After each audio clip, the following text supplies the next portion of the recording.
Hi everyone, welcome back to my YouTube channel. Today I'm going to be sharing with you how I made this delicious mouth-watering banga soup and the nose-blinding one. I'll be showing you guys the process just in a moment, okay? If you are new to my channel, welcome and just sit back and relax. Here I have my palm fruits, fresh palm fruits, and I'll be proceeding to cook it. Now the palm fruits are well cooked and squeezed. This is the liquid gotten from it. And I've started to process it by cooking it. If you begin to see oil settling at the top, that means it's almost ready.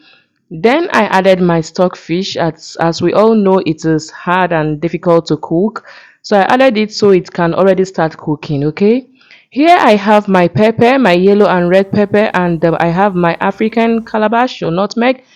So I'll just give it a quick stir and then I proceeded to washing my proteins. Here I have my chicken. I'll just wash it. Please wash very well to get rid of sands and dirt. I just added salt and I took off some premature eggs. I've washed for the first time and I'll be proceeding to wash for the second time using some vinegar. So feel free to use your lemon, your lime, whatever you think it's okay to wash with, okay? So here I will start to cook my protein. I just added some bouillon cubes. Next I added some curry powder. And next I added some mixed herbs. If you enjoy what you're watching, please do not forget to subscribe to my channel, I beg you, okay? Next I added some onion powder and I'll be adding some ginger powder, about a tablespoon of it, okay? Yes, guys. And then I went in with some salt, just a little salt and some sliced onion, okay? And I'll give it a quick stir for everything to combine properly. At this point, I didn't add any water.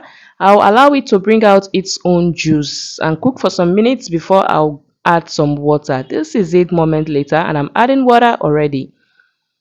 Please do not forget to subscribe to my channel if you've not done so, and to all my returning viewers, God bless you so much. I love you all and I'm not taking you for granted. Thank you so much. And then I covered the pot and allow it to cook until it's soft enough. This is what we have. Our meat is 80% cooked and I went back to check my palm fruit juice and this is it, guys. It's so fresh. Look at that oil. I felt like scooping it out, but then I left it as it's part of the banga soup, right? So I'll be adding my meat to continue cooking, okay? At this point, I've not added any spices at all. I went in first with my meat so that by the time I'll be adding my spices, the meat, of course, will take some of its own share of the spices, and of course, it will taste lots better.